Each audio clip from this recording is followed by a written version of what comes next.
नमस्कार, मैं Rajesh Gupta, wings of करेज।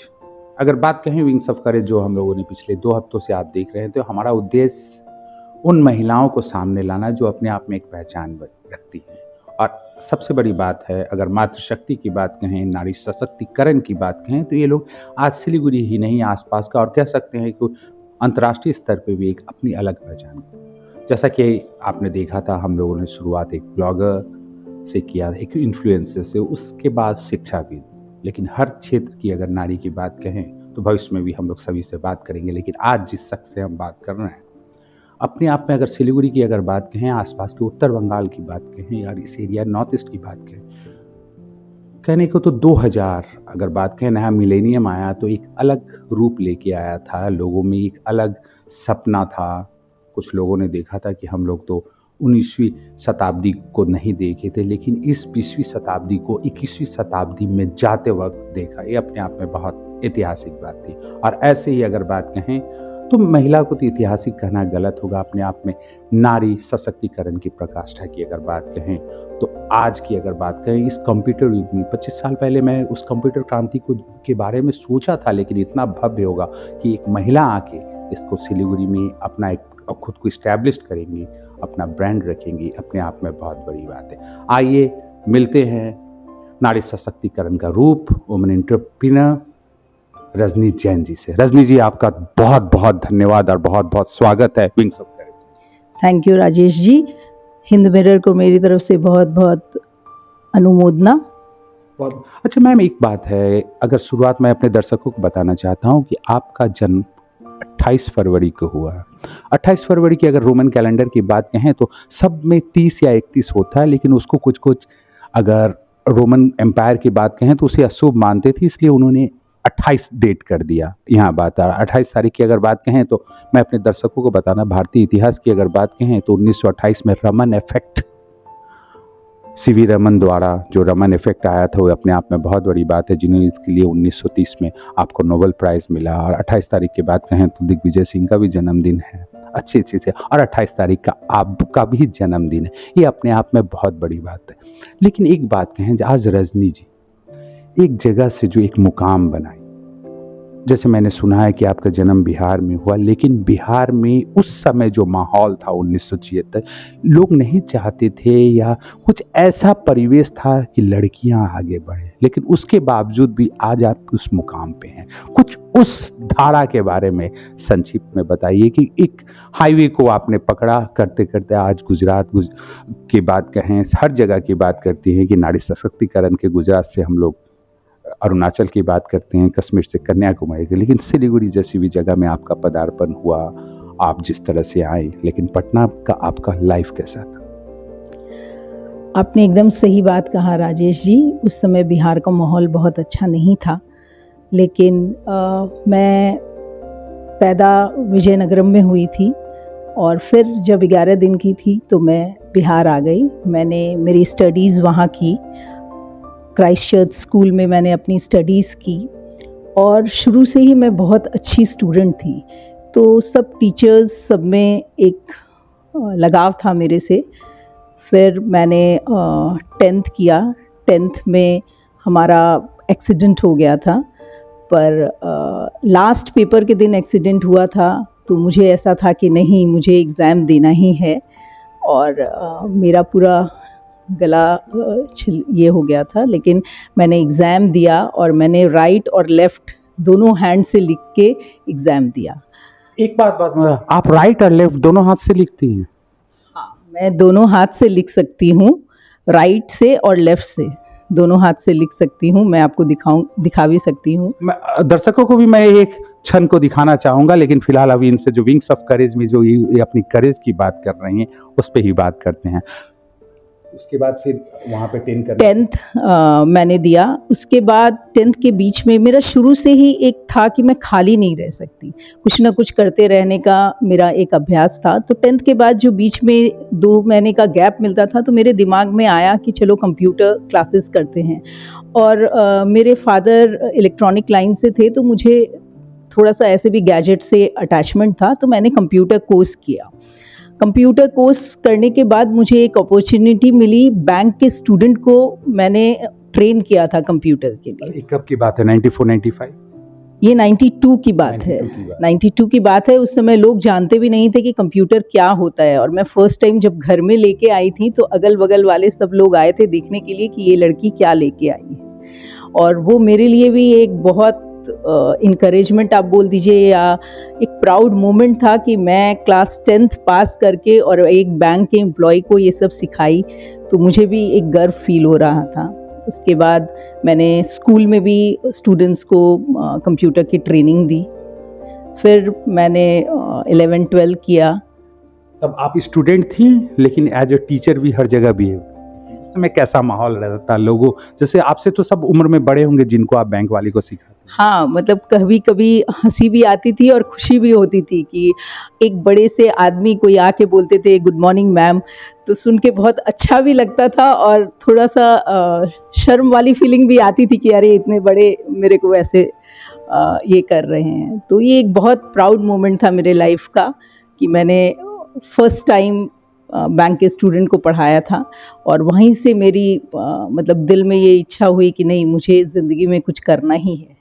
तो अच्छा, पढ़ाने की बात है तो आपके मन में ये सब, जैसे आमतौर पे अगर बिहार की पृष्ठभूमि की बात की, बंगाल की कुछ महिलाएं अगर आती थी, परिवार वाले बोलते थे या तो शादी करो या टीचर बनो, टीचर की भी बात आती थी, लेकिन आपकी अगर बात की, आपका टोटल फील्ड एज ए महिलाएं होने के नाते एकदम अलग। हाँ, ये सही बात है, पर मुझे भी बहुत सारे हर्डल्स आए थे। मैंने धीरे धीरे उसको ओवरकम किया। जैसे 10th के बाद में मेरा एक टेक के तरफ अट्रैक्शन था। 11-12 जब करने गई तो पटना में कोई भी वुमेंस कॉलेज नहीं था जिसमें कॉमर्स था, और एज अ गुड स्टूडेंट मेरा परसेंटेज अच्छा आया था, मेरा साइंस में भी एडमिशन हो गया था, बट पेरेंट्स अलाउ नहीं कर रहे थे बिकॉज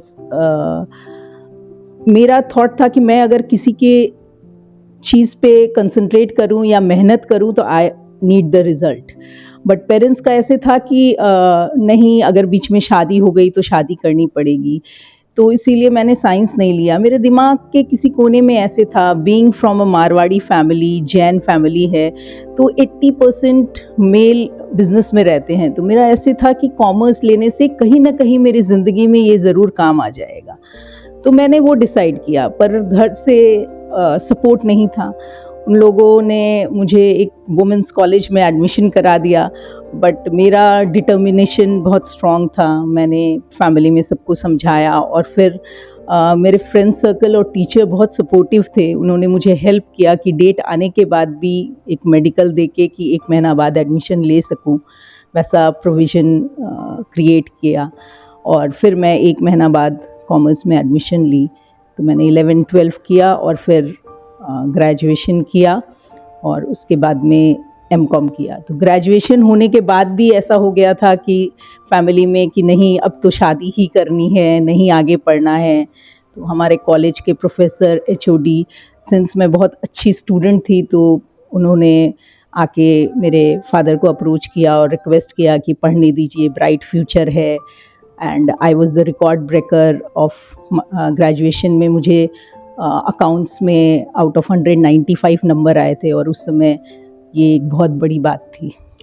तो मैं अपने दर्शकों को बताना चाहता हूँ, it's a proud moment for me. अगर बात कुछ दिन पहले मैंने सुधा मूर्ति का ऑटोबायोग्राफी पढ़ा, तो उन्होंने कहा था कि जब जीआरडी, जब वो टाटा इंस्टीट्यूट में गई, तो वहाँ तो engineer girls way not allow, क्योंकि लड़कियों के लिए कुछ था नहीं, लेकिन उन्होंने जीआरडी को खत लिखा कि what about this, girls should be in the engineering field. और उसके बाद जीआरडी टाटा ने उनके लिए भी उनको बहुत सपोर्ट किया, और उसके बाद सुधा मूर्ति की स्टोरी तो सभी जानते हैं आज की तारीख में। और ऐसे भी मैं कह सकता हूं कि नॉर्थ ईस्ट की भी आप सुधा मूर्ति की कल्पना को लेके आगे चले कि एक महिलाएं होने के नाते और इस फील्ड में आना। अच्छा, एक बात है, स्कूल की बात हो गई, कॉलेज में जब आप गई, एकमात्र महिला आप ही थी, और खास करके उस पर, तो उस समय वहाँ के लोगों का, जैसे आपके कलीग या स्टूडेंट जो आपके क्लासमेट थे, उन लोगों का आपका के प्रति नजरिया कैसा? शुरू में तो थोड़ा सा फीमेल बहुत कम थी और मेल ही ज़्यादा थे। हाँ, कॉमर्स फील्ड में फीमेल नहीं थी, बिकॉज बिहार का माहौल ऐसा था, लोग प्रिफर नहीं करते थे कि लड़के लड़कियां साथ में पढ़े। पर मेरे ज़िद पे मेरे पापा ने मुझे परमिशन दिया, और फिर मैं कॉमर्स पढ़ने गई। बहुत कम ही लोग थे, 2-3 फीमेल्स ही हम लोग थे और बाकी सारे मेल थे, तो शुरू में थोड़ा-सा अनकंफर्टेबल लगता था। फिर धीरे-धीरे एज़ हाँ, हाँ, सिंस मैं बहुत अच्छी स्टूडेंट थी तो सारे टीचर्स, प्रोफ़ेसर्स, बच्चे सब मतलब स्टूडेंट्स सब लाइक करने लगे और मैं एक्चुअली गर्ल्स सिंसियर होती है ज़्यादा पढ़ाई में और बॉयज़ थोड़े कम होते हैं, तो मैं बॉयज़ को हेल्प भी करती थी अपना नोट्स दे के, तो धीरे-धीरे उनसे भी अच्छा रिलेशन हो गया था और सिंस गुड स्टूडेंट थी तो टीचर्स से तो ऑटोमेटिक अच्छा रिलेशन था। अच्छा मैम, एक बात है, जैसे आप यहाँ बिहार में पढ़ाई कंप्लीट हुआ, फिर उसके बाद आप पूना गईं। पूना जाने के बाद अगर एक अलग फील्ड, अलग जगह देखी, फिर वहाँ का माहौल और यहाँ का माहौल में बिहार में आप कैसे एडजस्ट? वहाँ का माहौल डिफरेंट था बट मैं जैसे शुरू से ही ब्रॉड माइंडेड थी और मेरे फैमिली भी बहुत ब्रॉड माइंडेड थी, तो मेरे को बहुत ज़्यादा डिफ़िकल्टी नहीं हुई वहाँ पे एडजस्ट करने के लिए क्योंकि मैं शुरू से मिंगल अप सबके साथ हो जाती थी और जैसे मैंने स्कूल और कॉलेज कोएड में किया है, तो बहुत ज़्यादा डिफरेंस नहीं था बट मैं सबके साथ कोप अप हो गई और वहाँ एक बड़ी सिटी थी तो ईज़ी था अपने आप को और एक्सप्लोर करना। तो वहाँ पे अपने आप को आपने कंप्यूटर में एक्सप्लोर कैसे किया कि आगे, जैसे आज इतना बड़ा आपका एम्पायर, या कहना गलत होगा, एक बिजनेस फील्ड में रजनी जैन को सभी जानते हैं और अभी अभी मुझे इस बात की जानकारी मिली है, शायद इस बात, और हम इस शख्स और हमारे दर्शक ही सबसे पहले शख्स है कि इन्हें सुपर वुमन का अवार्ड मिला है। मैम, सबसे पहले तो बहुत स्टार सुपर वुमन अवार्ड, जिसका इसके बारे में award for the all the women's in the state wise, अगर वेस्ट बंगाल की एकमात्र आप ही चुनी गई हैं, इसके लिए आपको बहुत बहुत थैंक यू वेरी मच। इसके लिए हम लोग पूरे डिटेल में आएंगे। लेकिन एक चीज़ है, अगर पूना की अगर बात की तो वहाँ हमने सुना कि उसके बाद आप के फैमिली से भी प्रेशर आ रहा था कि आप शादी करें या चीज़ करें, तो इस शादी की बात अगर कहें तो जैसे मैंने सुना कि आपके पति सर विकास जी, तो उनसे वो मिलना कैसे हुआ? और एक लेडी को फील्ड में, मैं एक पुरुष के नाते हुए कभी ना कभी एक मन में एक झिझक होती है कि पुरुष हूँ या मुझे ऐसा पत्नी चाहिए, कैसे चाहिए कि जो मुझे गवर्न करे इस फील्ड में, क्योंकि एक जैन फैमिली की बात करें, बिजनेस फैमिली, लेकिन महिलाओं को उतना आगे उस समय नहीं करते। ये एकदम बहुत अच्छा क्वेश्चन पूछा राजेश जी आपने। मेरा शादी को लेके हमेशा मन में बहुत डर था। मैं हमेशा अपने पापा को बोलती थी मुझे शादी नहीं करनी, मैं बिज़नेस करूँगी और मैं अपना लाइफ अकेले ये करूँगी। बट फैमिली का प्रेशर था कि नहीं शादी तो करनी ही है। तो मेरे मन में हमेशा ये डर रहता था कि शादी अगर करूँगी तो मेरा पूरा करियर ये हो जाएगा। तो मैं फर्स्ट टाइम विकास जी से कैलकाटा में मिली थी। मेरी सिस्टर इन लॉ और मेरी मौसी आसपास में रहती थी। Is it love marriage? नहीं, it's not a love marriage but we knew each other, love after marriage. तो जब जनरली क्या होता था पहले 90s में कि बड़े लोग देखते थे और उसके बाद में लड़के हाँ देख लो, पर हमारा थोड़ा सा डिफरेंट था। हम लोग पहले मिले, एक दूसरे से बात किए, तो मेरे मन में हमेशा ये रहता था, तो मैं जब भी कोई लड़के की बात आती थी तो उससे सबसे पहले यही मैंने कंफर्म किया कि भाई मेरा एक ये है कि मैं हमेशा आगे काम करना चाहूँगी। मैं फैमिली को भी उतना ही इम्पोर्टेंस दूंगी, लेकिन मुझे ज़िंदगी में कुछ करना है, अगर आप उसका परमिशन दोगे तो ही मैं एग्री करूँगी। तो विकास जी बॉम्बे से थे तो ही वॉज कूल कि ठीक है ज़रूर आप कर सकते हो आगे काम। तब हमारी एंगेजमेंट फिक्स हुई। मैं आमतौर पे अगर बात कहूँ, अगर रजनी की बात कहें, उसकी नाम की व्याख्या करें तो निशा होता है, रात्रि होता है, और विकास की बात कहें तो एक गाथा लिखा जाता है जो हमेशा पथ प्रदर्शक होता है। दावे के साथ कहता हूँ, रात के बाद सवेरे आता है, जो महिलाओं को जो एक सपना की बात कहें, उस निशा के बाद वो सुबह आता है, वो बहुत ज़रूरी होता है। और विकास जी वाकई में वो अच्छा सुबह लेके आए जिसमें इनको लगा कि मेरा सपना पूरा हो। हाँ, ये बात सही है, बट शादी के बाद अचानक मैं पुणे से मैनागुड़ी पहुंच गई। मैनागुड़ी मतलब कि जलपाईगुड़ी के बगल में, तो मतलब उतना बड़ा मेट्रोपॉलिटन से एक कह सकते हैं एक गांव या ग्राम में पहुंच गई। तो एक बार के लिए तो मुझे ऐसा लगा कि मेरी ज़िंदगी स्टैंड स्टिल पे आ गई है। मेरे ससुर जी बहुत अच्छे थे, बहुत सपोर्टिव थे। उनको बहुत गर्व था कि मैं एक पढ़ी लिखी लड़की लेके आई हूँ, क्योंकि उस टाइम एमकॉम और पीएचडी बहुत ही कम फीमेल होती थी, और जैन कम्युनिटी में तो स्पेशली मतलब अलाउ नहीं करते थे। जनरली लड़के ही ग्रेजुएशन के बाद सीधे बिजनेस में आ जाते थे, तो फीमेल एमकॉम करना बहुत बड़ी बात थी। यहाँ पे कह सकता हूँ जैन कम्युनिटी का भी दोष नहीं, उस समय का माहौल भी ऐसा माहौल ऐसा था, राइट, माहौल ऐसा था, लोगों का सोच ऐसा था। बट मेरे ससुर जी बहुत ही मतलब खुश थे, वो लोगों को इंट्रोडक्शन ऐसे देते थे कि मेरी बहू पढ़ी लिखी है, एमकॉम की हुई है। तो ये एक गर्व की बात थी। फिर शादी के बाद ही हम लोग कब हुई शादी आपकी? 2000 में हमारी शादी हुई, 2010 फेब 2000। 10 फरवरी 2000, अगर 2000 की बात कहें तो we are the new millennium, और सचमुच में नया मिलेनियम की बात कहें तो नारी सशक्तिकरण बदल रहा था। और 2000 की बात कहें, वाकई में बहुत कुछ बदला। आज जो इंडियन क्रिकेट को हम देख रहे हैं, सौरव गांगुली को 2000 में कप्तान बनाया गया था, और अपने आप में हिंदुस्तान की अगर बात कहें तो क्रिकेट फील्ड कहाँ से चला गया, वो बहुत। उस समय अगर बात कहें तो गुजरात में आहिस्ता आहिस्ता हम लोग देख रहे थे कि मोदी जी का आने के लिए मार्ग प्रशस्त, और जो एक संविधान भारत की बात कहें, एक स्वर्ण युग की बात कहें, वहाँ से शुरुआत हो रही थी। ये अपने आप में बड़ी बात है। और 2000 हर चीज का बदलाव लेके आया, पूरे विश्व में बदलाव लेके आया, और ऐसे ही बदलाव इनके जीवन में भी आया। फिर उसके बाद जिस तरह से आपने जो बिजनेस में जो आप आ गए, मैनागुड़ी से सिलीगुड़ी आना कैसे? ससुर जी मेरे बहुत ही ब्रॉड माइंडेड थे, तो उनका ऐसा सोच था कि बेटा पढ़ा हुआ है, बहू पढ़ी हुई है, ये छोटे से जगह में ये लोग क्या करेंगे। तो उन्होंने कहा कि तुम लोग जाओ सिलीगुड़ी रहो, मैं चाहता हूँ तुम लोग पास में रहो, तो सिलीगुड़ी रहो, वो थोड़ा सिटी है, वहाँ तुम लोग अपना काम स्टार्ट करो।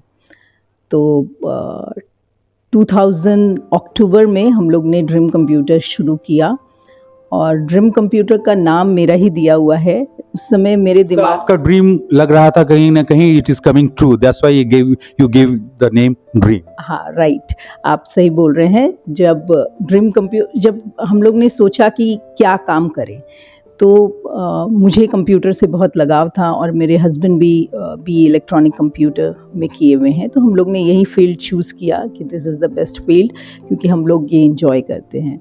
और ड्रीम कंप्यूटर नाम यही था कि मेरे सपनों को साकार करना है। मेरे दिल में हमेशा यही रहता था कि मेरे सपनों को साकार करना है, और इसीलिए मैंने ये ड्रीम कंप्यूटर नाम दिया, और वहाँ से हमारी जर्नी शुरू हुई।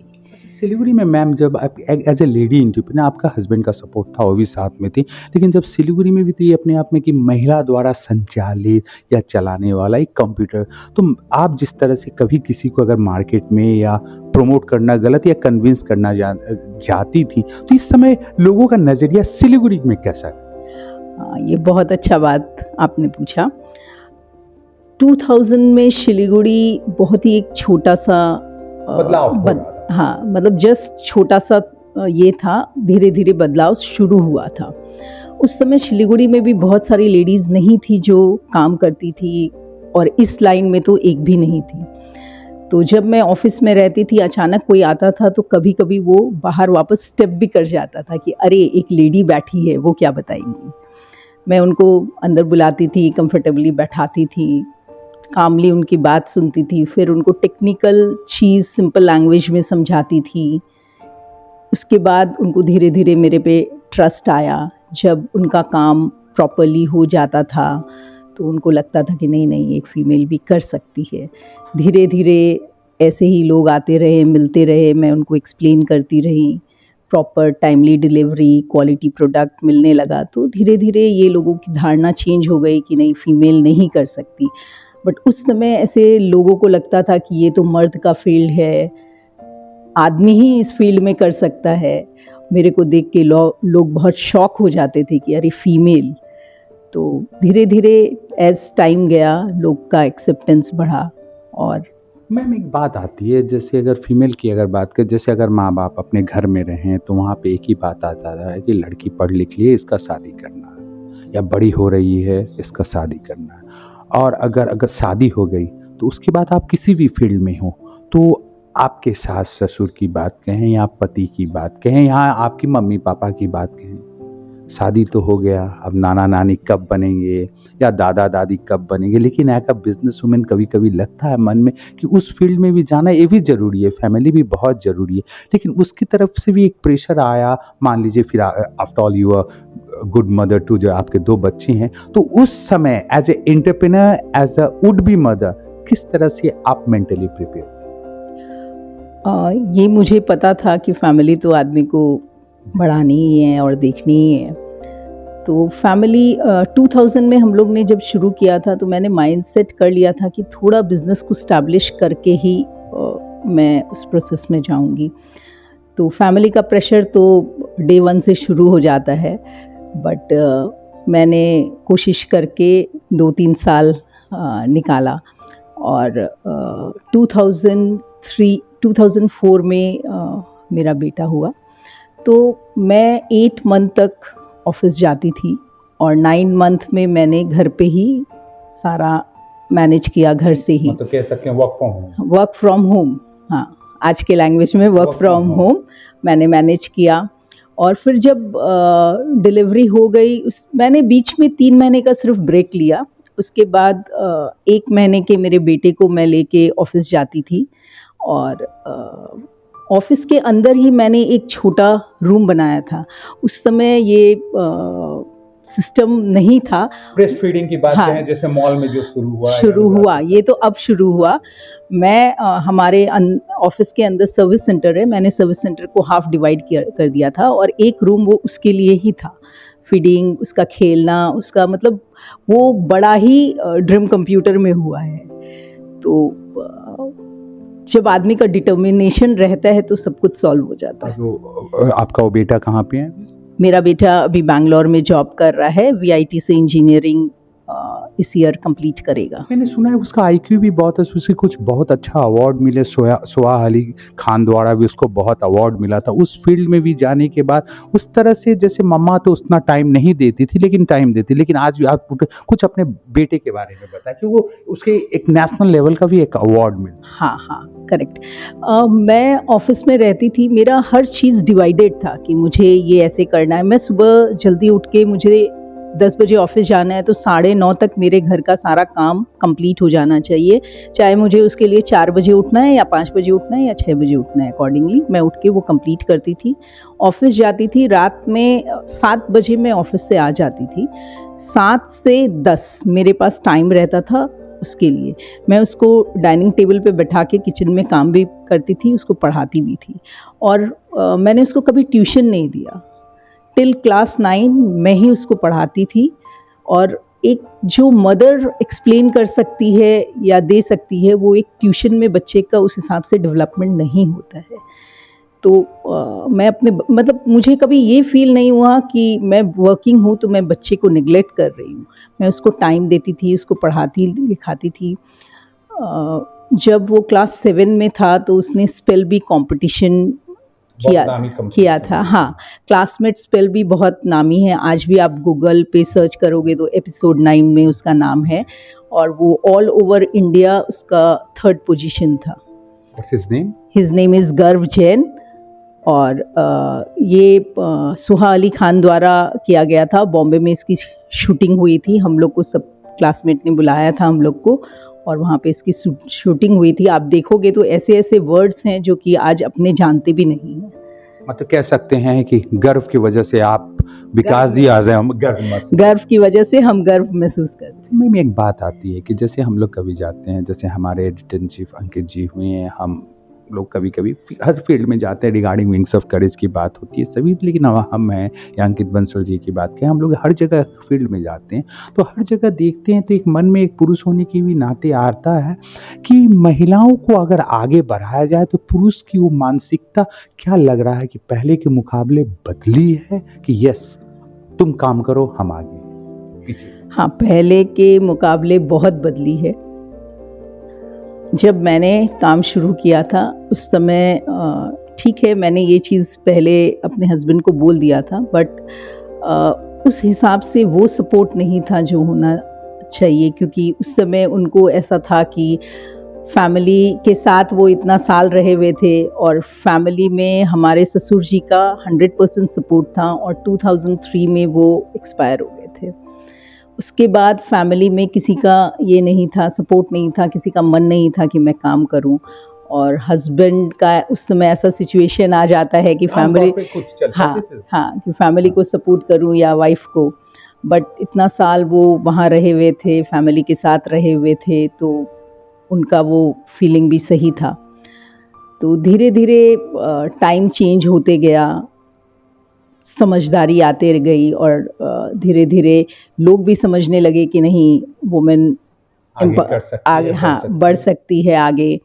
तो उसके बाद में फैमिली का सपोर्ट नहीं था। फिर 2011 में हम लोग यहाँ से पूना चले गए थे, जिस समय ड्रीम कंप्यूटर अपने पीक पे था। तो फिर पूना में भी फाइनेंशियली हम लोग बहुत अच्छा स्टैब्लिश नहीं कर पाए थे, और 10 साल में यहाँ जो कमाए थे वो सब वहाँ ख़त्म हो गया था। बट मेरे लाइफ के लिए वो एक टर्निंग पॉइंट था। एक्सपीरियंस भी था, कुछ सीखने के लिए एक एक्सपीरियंस था। फिर वहाँ से वहाँ जब एडजस्ट नहीं हो पाए तो डेस्टिनी बोलते हैं ना, वापस शिलीगुड़ी आए 2013 में। उसके बाद धीरे धीरे मेरे हस्बैंड का सपोर्ट बढ़ा। उस समय आपकी जो एक बेटी का जन्म हुआ वो क्या पूना में हुआ था कि सिलीगुड़ी में हुआ? वो पूना में ही हुआ था। एक्चुअली वही पहले ऐसे था कि एक बच्चा बड़ा हो जाए, फिर क्योंकि सारा कुछ एक साथ मैनेज करना थोड़ा डिफिकल्ट था। और जब पूना हम लोग शिफ्ट हुए तो उस समय, उसके बाद जब पूना से जब सिलीगुड़ी आए तो सिलीगुड़ी में बहुत कुछ बदल चुका था। हो सकता है ड्रीम कंप्यूटर के लिए कंपटीटर भी आ चुका था, महिलाएं भी कुछ कुछ आ चुकी थी। फिर उसके बावजूद आज अगर 13 साल का जो जर्नी है, तो ये जर्नी किस तरह से अपने आप को एस्टैब्लिश्ड, बहुत कुछ सीखा? क्योंकि मैं आमतौर पे कहता हूँ सिखाने की कला का अंत है, पर सीखने की कला अनंत है। अभी भी आप कुछ सीख ही रही। तो उस समय का जो एक माहौल था, तो सिलीगुड़ी तो बहुत कुछ बदल चुका। हाँ, उस समय शिलीगुड़ी बदल चुका था, पर टेक इंडस्ट्री में 20 इयर्स तक I was the only female. 20 साल के बाद में अभी जो नए जनरेशन आ रहे हैं वो इस लाइन में काफ़ी फीमेल्स आ रही हैं, बट उस समय तक मैं ही थी। और फिर हम लोग वापस जब यहाँ आए तो पहले का एक नाम था, गुडविल था, और हम लोग ने उस समय सीसीटीवी का ऐड ऑन किया। उस समय लोग सीसीटीवी को इतना नहीं जानते थे, और ट्रस्ट लोगों का था, एक अपने आप में एक ब्रांड था ड्रीम कंप्यूटर। तो वो ट्रस्ट था, इसीलिए हम लोग वापस धीरे धीरे मेहनत किए और वापस रीस्टैब्लिश हो गए। एक बात आती है यहाँ पे, जिस तरह से एज ए वुमन हम आपसे पूछ रहे हैं कि हर जगह एक बात आती है कि समय के साथ साथ बदलाव, फैमिली के साथ भी कोप करना, ये चीज़।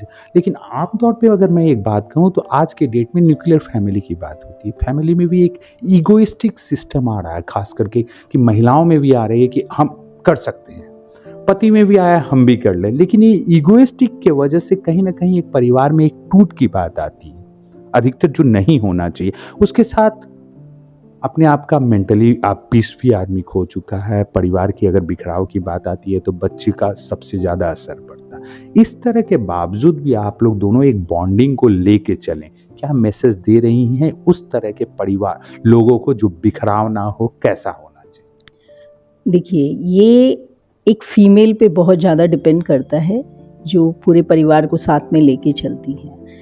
तो फीमेल को अपना एक्स्ट्रा एफर्ट्स डालना पड़ेगा, आपको अपना टाइम मैनेज करना पड़ेगा, आपको ये समझना पड़ेगा कि किसकी क्या इच्छा है, किस हिसाब से क्या करना चाहिए, और मिला के सब कुछ मैनेज करके चलना पड़ेगा। तो कभी भी फैमिली में डिफरेंसेस नहीं आएंगे। हमेशा आप अपना ही रखो, ऐसा नहीं, सबको देख के, सबको समझ के, सबको मिला के चलिए। हस्बैंड को भी टाइम दीजिए, बच्चों को भी टाइम दीजिए, अपने काम को भी प्रायोरिटी दीजिए। ये सब मिला के चलने से मैम एक बात हो गई, जिस तरह से हम लोग देख रहे थे आपको बहुत जगह अवार्ड मिला है, या बेस्ट एंटरप्रेन्योर अवार्ड, जिस तरह से एक ब्रांड अवार्ड, या किसी किसी कंपनी की अगर ब्रांड की बात कहें तो सिलीगुड़ी को इस तरह नॉर्थ ईस्ट में इस्टेब्लिश करने का आपका भी श्रेय जाता है।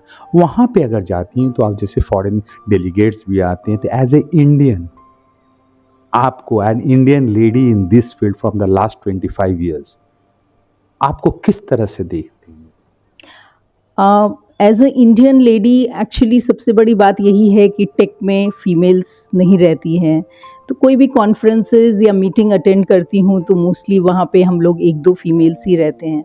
शुरू-शुरू में थोड़ा-सा अनकंफर्टेबल लगता था, बट अब इतने साल में कंफर्टेबल हो गया। जब शुरू-शुरू में थोड़ा-सा ऐसे लगता था तो मुझे लगता था कि ये एक अपॉर्च्युनिटी है अपने आप को विजिबल बनाने के लिए। बहुत बार ऐसे भी होता था कि मेल्स ज़्यादा हैं तो कुछ अनबायस, अनकॉन्शियस ये हो जाता था। लोग नेटवर्किंग में फीमेल है तो ओवरलुक कर देते थे। बट मुझे ऐसा लगता है कि आदमी को अपना जगह खुद ही बनाना चाहिए। मैं जाती थी, बात करती थी, उनको एक्सप्लेन करती थी, अपना पॉइंट्स रखती थी। धीरे-धीरे लोगों को समझ में आने लगा कि एक फीमेल में भी ये कैपेबिलिटी है। तो आज ऐसा है, आज इस सिचुएशन तक आ गए कि आज जाते हैं तो लोग अपने आप वेलकम करते हैं। तो आदमी को हर चीज़ पॉजिटिव लेना चाहिए। जिस तरह से आपने कहा हर चीज़ की पॉजिटिव की अगर बात है, पॉजिटिव मैं भी आपसे ले रहा हूँ और हमारे एंटायर दर्शक ले रहे हैं। लेकिन एक बात अक्सर आती है, जिस तरह से यहाँ पे चलते-चलते अगर एक बात करते हैं, फैमिली का सपोर्ट बहुत ज़रूरी है, ये बहुत ज़रूरी इस जगह में।